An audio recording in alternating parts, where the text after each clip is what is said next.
नमस्कार, मैं हूं पूजा सिंह और आप देख रहे हैं अपना मध्य प्रदेश का ये खास बुलेटिन। चलिए बुलेटिन की शुरुआत करेंगे आज की कुछ खास बड़ी खबरों के साथ। भोपाल में मुख्यमंत्री डॉक्टर मोहन यादव के नेतृत्व में एमपी कैबिनेट की अहम बैठक आयोजित की गई। बैठक में कई शुरुआती राष्ट्रीय गीत वंदे मातरम गायन के साथ हुई।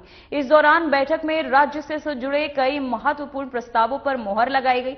बैठक में सामाजिक सुरक्षा, स्वास्थ्य सेवाओं के विस्तार, निवेश और हिंसा के जुड़ी तैयारियों को लेकर अहम निर्णय लिए गए। वहीं लाडली बहना योजना से जुड़ी महिलाओं को आर्थिक रूप से सशक्त करने के लिए उन्हें रोजगार से जोड़ने के साथ ही इसके लिए सीएम मोहन यादव ने संबंधित विभाग को आवश्यक दिशा निर्देश भी जारी किए गए हैं।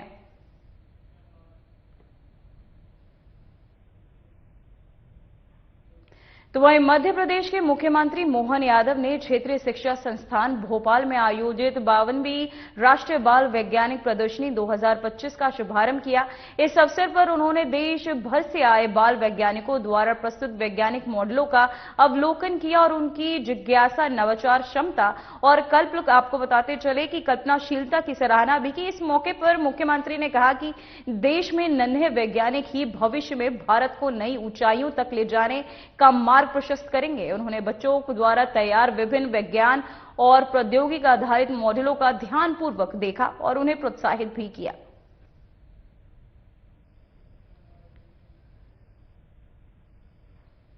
तो वहीं भोपाल में कड़ाके की ठंड बढ़ने के चलते जिला शिक्षा अधिकारी ने स्कूलों के समय में बदलाव का आदेश जारी किया है। आदेश के अनुसार कक्षा 1 से 8वीं तक के सभी सरकारी और निजी विद्यालय अब सुबह 8:30 बजे से संचालित होंगे। प्रशासन का कहना है कि बच्चों के स्वास्थ्य और सुरक्षा को ध्यान में रखते हुए ये निर्णय लिया गया है ताकि छोटे छात्रों को अत्यधिक ठंड से स्कूल आने की परेशानी का सामना न करना पड़े। वहीं डीईओ ने सभी विद्यालय संचालकों को निर्देश दिए कि नए समय का सख्ती से पालन किया जाए। मौसम की स्थिति को देखते हुए आगे भी समय में परिवर्तन किया जा सकता है।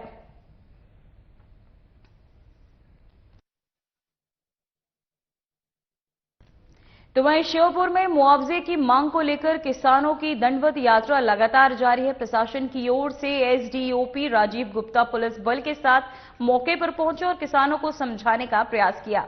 उन्होंने कहा कि किसानों की मांगों पर गंभीरता से विचार किया जाएगा और उनका ज्ञापन यहीं पर स्वीकार कर लिया जाएगा। लेकिन दंडवत यात्रा का नेतृत्व कर रहे किसान मुकेश हिरनी खेड़ा प्रशासन की समझाइश मानने को तैयार नहीं हुए और यात्रा जारी रखने की बात पर अड़े रहे। इस पर एसडीओपी ने उन्हें बैठकर शांतिपूर्वक चर्चा करने का आग्रह किया। मौके पर पुलिस बल की मौजूदगी के चलते स्थिति शांत रही और किसी भी तरह का विवाद नहीं हुआ। तो वहीं किसान अपनी मांगों के समाधान की प्रतीक्षा में यात्रा जारी रखते हुए को बताते चले अपनी मांगों को लेकर अड़े रहे।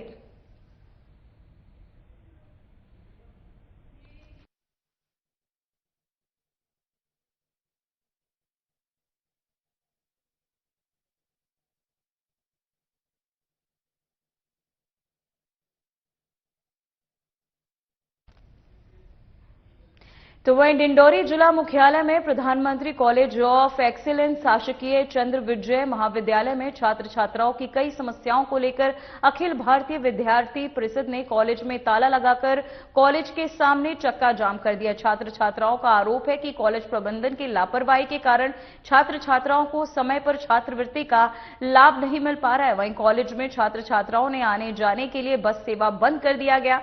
महाविद्यालय ने एनसीसी यूनिट प्रारंभ किया जाए ताकि घोषित रिजल्ट में व्यापक रूप से गड़बड़ियां की गई हैं। वहीं महाविद्यालय में उनके प्रकार के अनावश्यकताएं को लेकर पूर्व में भी आवेदन दिया गया था। इसके बाद भी व्यवस्थाएं नहीं सुधरी, जिसके कारण महाविद्यालय के छात्र छात्राओं ने एबीवीपी के बैनर तले महाविद्यालय प्रबंधन के विरोध में जमकर नारेबाजी करते हुए छात्र छात्राएं सड़क पे बैठे और चक्का जाम कर नारेबाजी कर प्रदर्शन किया। ये कई तरह की डिमांड्स हैं।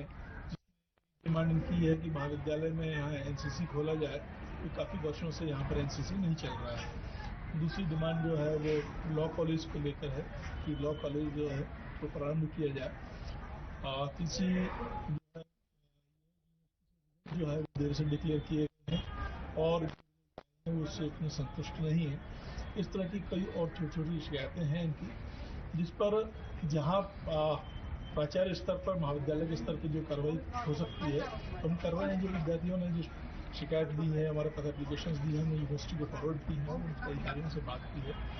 एनसीसी और एनएस आपका जो लॉ कॉलेज संबंधित है वो विश्वविद्यालय या महाविद्यालय के स्तर पर नहीं हो सकता है।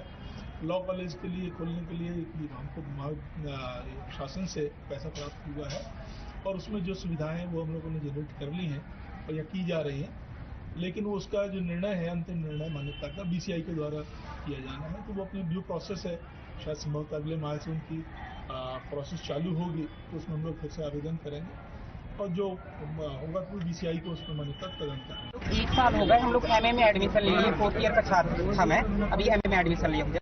और फिर सर हम लोग 1 साल हो गया हम लोग का स्कॉलरशिप फॉर्म नहीं डल रही, हम लोगों का डेटा ही ऊपर नहीं भेजा गया। जब हम लोग रिजल्ट अपलोड कर रहे थे, जब स्कॉलरशिप फॉर्म डल रही थी हम लोगों की, तो रिजल्ट अपलोड कर रहे हैं तो उसमें हम लोगों का क्या है, डेटा नॉट अवेलेबल बता रहा है। तो हम लोगों का डेटा कॉलेज से भेजा नहीं गया है कि ऊपर से अपलोड नहीं किया गया, भगवान जाने वो क्या कर रहे हैं। और हम लोग जब प्रिंसिपल के पास जाते हैं हम लोग ऊपर बात कर रहे हैं, हम लोग 1 साल हो गए अभी भी बात कर रहे हैं, कह रहे हैं कि 4th ईयर वालों का ऐसा ही है। जाकि सैकड़ा में आधा से ज्यादा बच्चों का डल गया, जबकि वो छोटा कॉलेज है या सीनियर कॉलेज होने के बावजूद भी हम लोग का स्कॉलरशिप फॉर्म क्यों नहीं डाला। हमारा एक ही सब्जेक्ट में 128 लोगों का रिजल्ट भी लड़ा हुआ है, उसमें 88 दिए हैं और थ्योरी में हम लोगों को सबसे 0 से नंबर 0 से लेकर 5 तक दिया गया है और किसी का ऐसा है कि 9 से भी उनको मतलब सप्लीमेंट दिया गया है और 7 से किसी को पास कर दिया गया है। ऐसा क्यों सर? और फिर ये छात्रवृत्ति भी नहीं आ रहा है सर। महाविद्यालय में ये भाई की बस समस्या नहीं, ना इन बहन की समस्या है। यहाँ पर पढ़ रहे अनेक विद्यार्थी जो गांव से शहर से अपने घर छोड़कर आते हैं, सभी की समस्या है। और हमारे 2 महीने पूर्व हमने भूख हड़ताल की थी इस महाविद्यालय में, ज्ञापन दिया गया था, उसके बाद भी यहाँ पर की व्यवस्थाएं शून्य है। हमने यहाँ पर ग्राम समतलीकरण को दिया था, वो नहीं हुआ, सिक्योरिटी को दिया था, वो नहीं हुआ। आज हमारे इस आंदोलन की सूचना मिलते ही पूरा कॉलेज प्रशासन हमारे विरोध में उतर गया हमको रोकने के लिए। यहाँ पर 4 वर्षों से मैं अध्ययनरत हूँ, परंतु यहाँ पर मैंने कक्षाएं निरंतर लगते नहीं देखा। उसके पश्चात यहाँ पे मैंने आज तक सिक्योरिटी गार्ड नहीं देखा। तो वहीं बुरहानपुर जिले के रास्तेपुरा क्षेत्र में उस समय हड़कंप मच गया जब जनपद सदस्य के पति की कार से एक नाबालिग को टक्कर लग गई। टक्कर लगते ही बच्चा घायल हो गया, जिसके बाद क्षेत्रवासियों में आक्रोश फैल गया। गुस्साए ग्रामीणों ने आरोपी की लात घूंसों से पिटाई कर दी। स्थिति बिगड़ते देख आसपास के लोगों ने पुलिस को सूचना दी। खबर मिलते ही शिकारपुर थाना पुलिस मौके पर पहुंची और भीड़ से आरोपी को सुरक्षित बाहर निकाला। फिलहाल पुलिस ने घायल नाबालिग को इलाज के लिए अस्पताल भिजवा कर और घटना की जांच शुरू कर दी है। इस बीच डॉक्टर की पिटाई का वीडियो सोशल मीडिया पर तेजी से वायरल हो रहा है।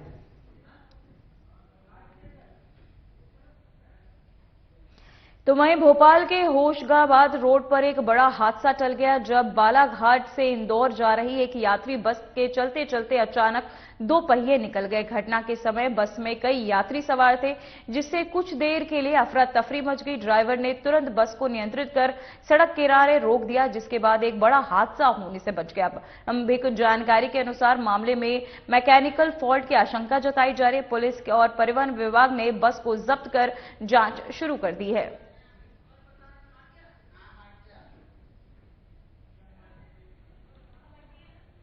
तो वहीं बुरहानपुर जिले के ग्राम पातोड़ा में स्वर्गीय रुपेश पिता विट्ठल पाटिल और स्वर्गीय संदीप मधुरकर चौधरी की स्मृति में 2 दिवसीय भव्य ओपन कबड्डी प्रतियोगिता का शानदार आयोजन किया गया, जिसमें महाराष्ट्र और मध्य प्रदेश के कुल 24 टीमों ने दमदार मुकाबले में हिस्सा लिया और अपने बेहतरीन खेल से दर्शकों को रोमांचित कर दिया।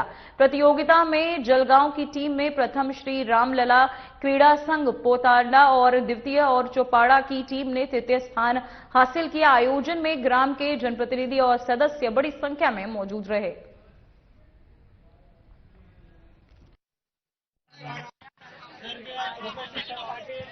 स्वर्गीय संदीप मधुकर चौधरी इनकी स्मृति में 2 दिवसीय भव्य ओपन कबड्डी प्रतियोगिता का आयोजन किया गया था, जिसमें महाराष्ट्र और मध्य प्रदेश की टीमों ने भाग लिया था। आज इसका फाइनल हुआ, जिसका प्रथम पुरस्कार आईआईटी कॉलेज जलगांव ने प्राप्त किया, द्वितीय पुरस्कार श्री रामलला क्रीड़ा संघ पातोंडा ने प्राप्त किया और तृतीय पुरस्कार चोपड़ा टीम ने प्राप्त किया। कितनी टीमें आई थी? यहाँ लगभग 24 टीमें आई थी। 2 दिन से टूर्नामेंट हो रहा था। हमारे ग्राम पंचायत पातोंडा के अंदर हमारे जो होनहार खिलाड़ी रुपेश विट्ठल पाटिल जो अच्छे खिलाड़ी थे हमारे रामलाल क्रीड़ा संघ के, और संदीप मधुकर चौधरी ये भी अच्छे प्रेरणादायी खिलाड़ी थे, और इनकी स्मृति के अंदर हमने जिला स्तरीय कबड्डी टूर्नामेंट का आयोजन किया गया था, जिसमें मध्य प्रदेश से लेकर तो महाराष्ट्र की सभी टीमों ने हिस्सा लिया और प्रथम स्थान जलगांव की टीम ने प्राप्त किया है। हमारे यहाँ कुल टीमें 20 से अधिक टीमों ने हिस्सा लिया। रामलला क्रीड़ा संघ पाटोंडा की ओर से 2 दिवसीय ओपन कबड्डी टूर्नामेंट का आयोजन किया गया था, जिसमें महाराष्ट्र और मध्य प्रदेश की लगभग 24 टीमों ने हिस्सा लिया था। प्रथम पुरस्कार जलगांव की टीम तथा द्वितीय पुरस्कार रामलला क्रीड़ा संघ पाटोंडा और तृतीय पुरस्कार में चोपड़ा की टीम सम्मिलित हुई, और खिलाड़ियों ने अपने दमखम दिखाकर गांव के लोगों का अच्छा मनोरंजन किया। और यह जो टूर्नामेंट आयोजित किया गया था उसमें हमारे रामलला क्रीड़ा संघ के खिलाड़ी स्वर्गीय रूपेश विठ्ठल पाटिल एवं उनके मार्गदर्शक संदीप मधुकर चौधरी, इनके स्मृति में 2 दिवसीय कबड्डी टूर्नामेंट का आयोजन किया गया था।